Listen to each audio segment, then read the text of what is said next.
The train came howling in from the east like a wounded thing, coughing black smoke into the empty sky. No one on the platform stirred much. The noon sun beat down hard, flattening the color from the boards beneath their boots. A few townsfolk lingered under the awning of the general store, hats pulled low, pretending not to look but stealing glances just the same.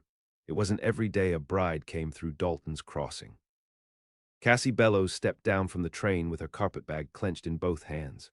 The hem of her traveling dress, dark blue and dusted from the long ride, brushed against her boots as she moved. She was a tall woman, broad-shouldered, with hands that showed a lifetime of work. Her cheeks were round and flushed from the heat, and her brown hair had come undone from its pins.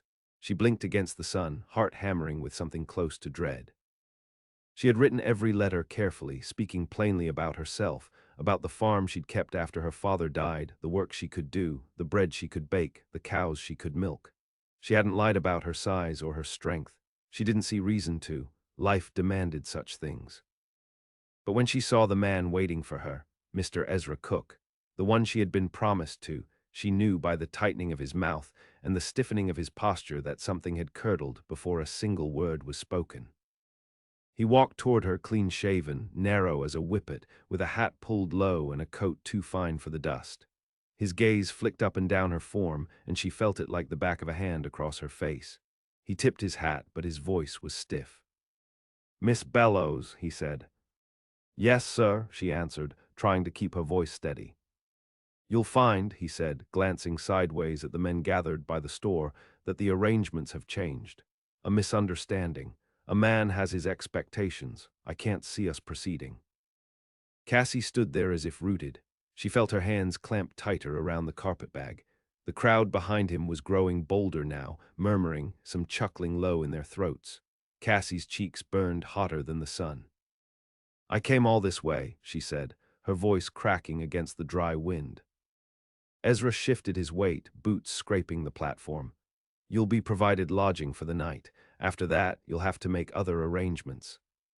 He turned on his heel and walked away, leaving her there like a dog turned out from its master's porch. The station master, a thin old man with a broom in his hand, shuffled forward. His face was carved into permanent lines of disinterest, but even he looked faintly uncomfortable as he pointed her toward the widow Maddox's boarding house. Cassie moved as if through water, dragging her feet across the platform. She did not cry. She would not hear among the vultures. From the edge of the crowd, a figure leaned against the hitching post. A ranch hand, his face shadowed by his battered hat, watched the scene with a stillness that spoke louder than any jeer. His name was Eli Coulter, and he had seen the ugly way men could turn on something they didn't understand.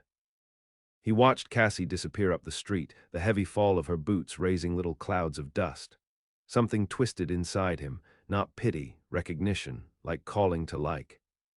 He tipped his hat lower and pushed off the post, his mind already working in ways he hadn't allowed in years. The sun blazed merciless overhead.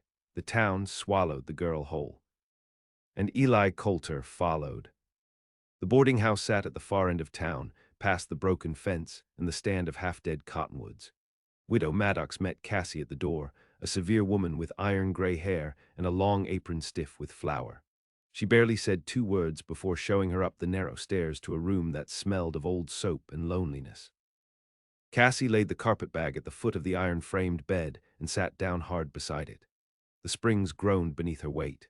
She stared at the warped mirror nailed above the wash basin, at the reflection of a woman grown raw and shapeless under strange eyes. For a long while she sat there, fingers knotted in her lap, the sounds of the town leaking through the window like something distant and cruel. Downstairs, Widow Maddox kneaded bread at the counter, slamming the dough with a violence that spoke volumes. Word traveled fast in a place like Dalton's Crossing. Already the widow knew. Already the whole town knew. Cassie ate her supper in silence at the long table, avoiding the sideways glances of the other boarders, minors passing through, a schoolmarm without a position, a boy too young to be called a man and too old to be coddled. They didn't say much, but she could feel them thinking it, the mail-order bride no one wanted. Afterward she climbed the stairs again and sat by the window as the sky folded into darkness. Across the street, the saloon lanterns flared up, casting long drunken shadows against the dirt. Laughter floated up, sharp and mean, the way it always sounded when it wasn't meant for you. Cassie thought about the little farm she had left behind, the apple trees that had bent low with fruit last fall, the creek that sang all through the spring melt. She thought about her father, coughing blood into a handkerchief the winter he died, and the way the debt collector's boots had sounded on the front steps not a week later. There had been no choice, no future for a woman alone. She closed her eyes against the ache swelling in her throat. The knock at the door came just before midnight, a low scrape against the wood. Cassie started, heart lurching against her ribs. For a moment, she thought maybe it was Ezra, come to offer some half-hearted apology. But when she opened the door, it was not the thin, fine man she found. It was the ranch hand. Eli Coulter stood in the narrow hallway, hat in hand, dark hair curling damp at the edges from the night heat. He was tall, but not the kind of tall that bent away from his own body. He wore his size like a weapon, casual and patient. His shirt was open at the throat, the skin beneath browned and rough from the sun. His eyes, steady and gray as a coming storm, fixed on her face. "I ain't here to bother you," he said, voice low and even. "Name, Eli Coulter. Work at the Red Mesa Ranch north of here. Just figured you ought to know you ain't done wrong, no matter what that fancy bastard said." Cassie swallowed. She hadn't realized how badly she needed to hear even a scrap of kindness until it was laid in front of her. "I thank you," she managed, her voice scraping out small. Eli shifted his weight, boots creaking against the floorboards. "They'll forget about it in a week. Folks here, they ain't got long memories, not for much that matters." He tipped his hat then, almost awkwardly, and started to turn away. Something in Cassie's chest cracked open. "Wait," she said, before she could think better of it. He stopped, one shoulder leaning into the dim light of the hallway. "I ain't got much," she said. "No real place to go, I don't suppose." She trailed off, shame scalding her tongue. Eli nodded, slow and deliberate. "Mr. Red Mesa's always looking for good hands. Woman who knows work when she sees it could do worse. Ain't much pay, but it's honest." He dug into his pocket and drew out a scrap of paper. "You come up there tomorrow, ask for me, I'll see you on." Cassie took the paper, fingers brushing his for the briefest second. His hand was rough, calloused. A man's hand made for the land, not for parlors or fine talk. He tipped his head again and walked down the narrow stairs, his shadow swallowed by the night. Cassie closed the door, the scrap of paper pressed against her heart. Hope, thin and sharp as a needle, pierced through the thick fog of her shame. She did not sleep that night. She sat by the window, watching the stars scrape their cold paths across the sky, clutching that slip of paper like a lifeline. In the morning, she would go north, toward something that might still be hers. The road to Red Mesa Ranch was rough, little more than a scar through the scrubland. Cassie walked it with her carpetbag slung over one shoulder, boots raising little ghosts of dust with every step. By noon, the sun sat heavy overhead, hammering her down to half her size, sweat slicking her back and forehead. The land opened up the farther she went. Flat stretches of prairie gave way to low rises, mesquite and sage clawing at the cracked earth. Somewhere in the distance, a hawk keened, a sound so sharp it seemed to split the heat itself. When she crested a low ridge, she saw it. Red Mesa Ranch sprawled across the valley like a wounded beast, all weathered barns, battered fences, and cattle that looked like black smudges against the ochre ground. It was not the grand spread some men boasted of in letters. It was hungry land, hard land, and the people who worked it would be the same. Cassie squared her shoulders and went on.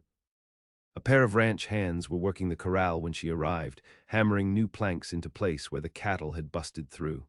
They looked up at her approach, squinting into the sun. Neither spoke, but one gave a sharp whistle that carried across the yard. Eli emerged from the main barn, wiping his hands on a rag. His eyes caught hers immediately, and something unspoken passed between them, a kind of recognition, a silent vow. He crossed the yard in a few long strides. "Figured you had grit," he said, nodding toward her carpetbag. "Come on, I'll get you set up." He led her to the bunkhouse, a low, sprawling building that smelled of wood smoke, leather, and sweat. There were a handful of beds lined up inside, half of them empty. A few other ranch hands lounged in the shade outside, cards in their hands, eyes flicking toward Cassie with a mixture of curiosity and something harder to name. "This'll be yours," Eli said, pointing to a corner bed. "Ain't fancy, but it's dry. You'll work with the cook and the wranglers. Lot of ground to cover, lot of mouths to feed." Cassie nodded, grateful beyond words. She stowed her carpetbag under the bed and met his eyes. "I can work," she said simply. He smiled then, a real smile that broke across his face like sunrise after a long night. "I don't doubt it," he said. In the days that followed, Cassie learned the rhythm of the ranch.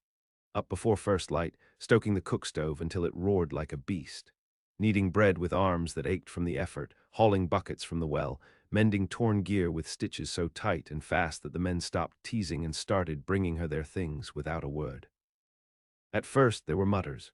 Men weren't used to a woman taking up space among them, especially not one who met their stares head-on. A few tried their luck with rough jokes or sly grins, but Cassie met them with a cold, steady silence that stripped the humor from their mouths. She was not here to be wanted. She was here to survive. Only Eli treated her like something whole. He showed her how to patch the fences, how to feel for the soft give of rotten wood, how to spot the telltale tilt of a post that would need resetting before the first rains. He taught her to saddle a horse without spooking it, to cut the wild thorns from a cow's hide without drawing blood. Sometimes they worked side by side in the lowering dusk, sweat and dirt painting their skin, the silence between them comfortable and deep. Cassie caught herself watching him when he thought she wasn't looking, the way his hands moved, deft and sure, the low rumble of his voice when he called out to the cattle, the way he stood with his weight balanced easy, ready for anything. She told herself it was foolishness. Dreaming was for girls, not for women who had been thrown away like spoiled meat. Still, when he passed her the water bucket or brushed past her in the tight quarters of the barn, the heat that flushed through her had nothing to do with the sun. Life at Red Mesa was not easy. It was a constant battle against the land, the weather, the cattle, and sometimes even the men who worked it. But for the first time in months, maybe years, Cassie felt the stubborn spark of herself reignite. Late one night, when the wind tore across the plains and rattled the bunkhouse windows, Eli sat beside her by the dying fire. "You ever think about leaving?" he asked, voice so low it barely stirred the air. Cassie stared into the flames, the orange light carving hollows into her face. "I already left everything once," she said. "Ain't much left to run to." Eli nodded, understanding threading between them. "You ain't what they said you were," he murmured. "You're more." Cassie said nothing, but the words sank deep into the wounded parts of her, places even she had forgotten how to touch. Outside, the wind screamed like a soul gone mad. Inside, something quiet and dangerous began to grow. The summer hardened, days grew crueler, beating the land into cracked submission. Water grew scarce and tempers shorter. Red Mesa Ranch tightened like a fist, every man and woman braced against the season's breaking. Cassie rose before the sun and worked until her hands were raw, but it wasn't the heat or the hunger that turned the ranch restless. It was the undercurrent of change. A whisper that Red Mesa's owner, old Thaddeus Price, was dying. Price hadn't been seen outside the main house in weeks. Word slipped through the bunkhouse that he had no heir, that he owed more to the bank than to God, and when he passed, the land would scatter like ashes. Men began to wonder where they might land next, which ranch might take them. The uneasy feeling festered like rot under a bandage. Cassie stayed close to her work. She did not ask questions, did not press against the rising tide of fear. She knew better than to think survival ever came without a cost. Eli, too, wore the change like a second skin. He grew quieter, sharper-eyed. The two of them spoke less, but when they did, the words cut deeper, anchored heavier.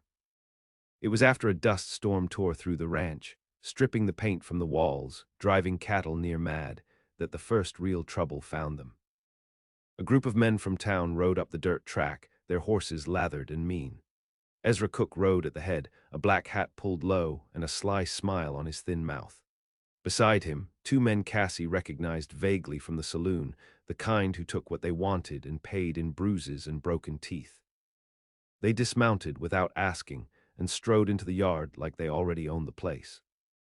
Eli was at the fence line when he saw them coming. He dropped his hammer and crossed the yard fast, boots kicking up dirt. Cassie stood at the cookhouse door, wiping her hands on a rag, heart thudding a brutal rhythm against her ribs. Ezra saw her and smiled wider, slow and deliberate. "Well, look what the wind blew in," he drawled, tipping his hat mockingly. "Thought you shriveled up and died, sweetheart." Cassie said nothing. She let the silence stand between them like a blade. Eli came up beside her, solid and immovable. "You got business here, cook?" he asked, voice low enough to shake the air. Ezra spread his hands, mock innocent. "Just paying respects. Heard Price is on his deathbed. Figured the land be up for grabs soon. Might stake my claim early." "This land's not yours," Eli said. Ezra's eyes flicked to Cassie, then back to Eli, something ugly blooming on his face. "Maybe not yet." One of Ezra's men spat into the dust. Tension snapped through the yard like a drawn wire. Ranch hands came out from the bunkhouse, standing in a loose, wary half-circle. No one moved for a long breath.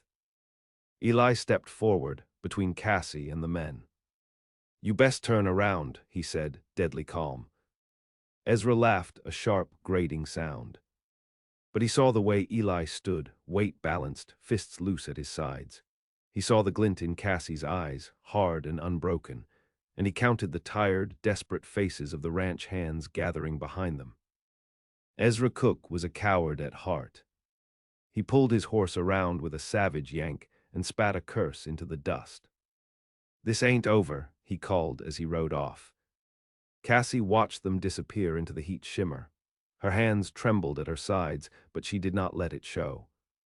Eli turned to her then, his face carved with something fierce and tender all at once.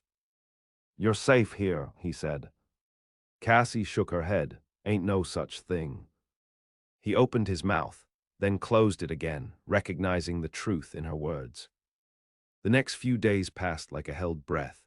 Price died quietly in his bed, and word came down from the banker in Santa Fe that the land was to be sold off to pay the debts. The men grumbled and packed their few belongings, heading off to find work elsewhere. Some drifted south toward cattle drives, others east to the railroad camps. Cassie stayed, Eli stayed. The ranch emptied around them, the buildings hollowing like old bones. One night, when the moon hung sick and yellow over the fields, Eli found Cassie by the broken corral. "You could leave," he said. "No one'd blame you." Cassie turned to him, her face unreadable in the half-light. "I ain't spent my whole life clawing my way up just to be chased off again," she said. A slow smile tugged at the corner of Eli's mouth. "Then maybe we stay," he said, "together." The word hung between them, dangerous and real. Cassie stepped closer. She could smell the dust and leather on him, the sweat and iron of a man who worked and bled for what he had. She reached out and took his hand, rough palm against rough palm. In that grip was a promise. Not of easy days, not of love whispered over flowered beds, but of standing shoulder to shoulder against whatever came next. Together, the first true thing either of them had touched in a long, long time. Morning came heavy and low, the sky bruised with an oncoming storm. Cassie woke to the scent of rain still miles off, the kind of smell that promised both salvation and ruin. She rolled from the narrow bunk, pulled on her boots, and stepped outside into a world that seemed to be holding its breath. The ranch was almost unrecognizable now, hollow and silent but for the creak of an unhinged shutter, the restless shuffle of cattle left behind. Yet she and Eli moved through it like it was still whole, patching what could be patched, salvaging what could be saved. By midday, the storm broke open. Rain came in great fists, hammering the earth until the dust turned to sucking mud. Cassie and Eli worked side by side in the downpour, roping in the cattle that hadn't bolted, hauling what supplies they could into the old storehouse. Their clothes plastered to their skin, faces streaked with water and grit. It wasn't enough. By nightfall, the flash floods came, roaring down from the mesas, swallowing the low trails and gullies. Cassie stood in the barn doorway, watching the water rise, the edges of her dress soaked through. Fear throbbed low in her gut, a deep, primitive thing. Eli came up behind her, rested a hand on her shoulder. "We'll weather it," he said. Cassie nodded, but even she could see the way the land fought them, wanted to scour them off its back. In the small hours, when the wind screamed like a living thing and the earth itself seemed to shift under their feet, Cassie thought about the road that had brought her here, about the train platform, about Ezra Cook's curled lip and the taste of humiliation so thick she could barely swallow it. And she thought about Eli, standing steady against the ruin, choosing to stay when so many others had run.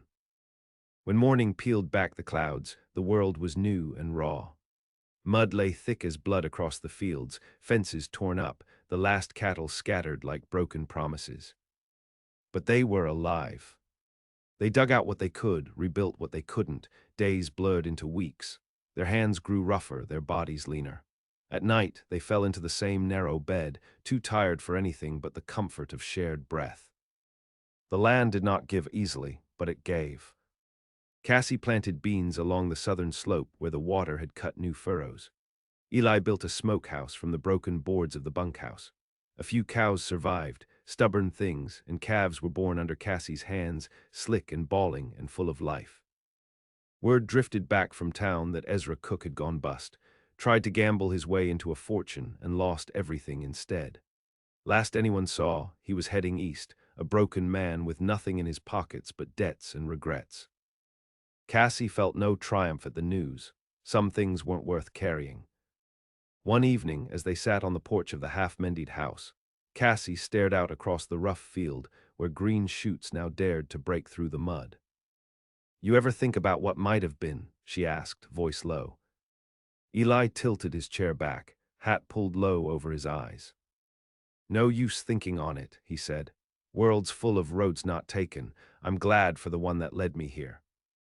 Cassie smiled, small and private, and looked down at her calloused hands resting in her lap. They were not delicate hands. They bore the story of every mile she had walked, every heartbreak she had swallowed, every battle she had fought to stay standing. And they were good hands, strong hands. Eli reached over and covered them with his own. The sun slipped behind the mesa, setting the sky on fire. The world they had clawed out of dust and sorrow settled around them, imperfect and bruised but fiercely, stubbornly alive. Cassie Bellows, once unwanted, once left standing alone on a hot and dusty platform, had found her place. Not because someone had chosen her, because she had chosen herself. And in that hard, defiant choosing, she had found a man who saw her not as something to be reshaped or pitied, but as something necessary, something vital. Together, they built their world from the wreckage. And when the winds howled again, and they would stand side by side against it. Unmoving, unbroken, home